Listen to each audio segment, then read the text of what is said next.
دیکھیں، جس طرح ہم لیارینز سن رہے ہیں یا ہمیں جو سوشل میڈیا کے ذریعے یا ایون دو ہمارے یہاں جو سرکاری دفاتر ہیں اور بالخصوص جو ٹاؤن میونسپل کارپوریشن لیاری کا دفتر ہے،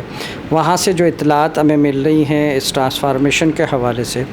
میرے نزدیک تو اگر ایسا ہوا تو یقینی طور پر لیاری کی تصویر بدلے گی، لیاری میں بہت اچھا کام ہوگا،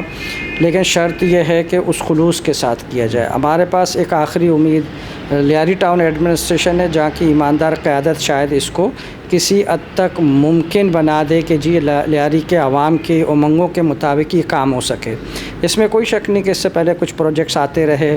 وہ کس طرح ہوئے سب نے دیکھا، لیکن اس بار دو وجہ سے ہم لیاری والے پر امید ہیں۔ ایک تو یہ کہ جی جن لوگوں کو یہ کام سونپا گیا ہے اور جن لوگوں کو بااختیار بنانے کے لیے آن بورڈ لیا گیا ہے، یعنی کام جس ادارے کو دیا، نیسپاک کو، ایک پورے ایشیا میں ایک ریناؤنڈ ادارہ ہے، اور دوسری وجہ یہ کہ جی لیاری ٹاؤن ایڈمنسٹریشن اس کے چیئرمین ناصر کریم بلوچ کو اس میں آن بورڈ لیا گیا ہے،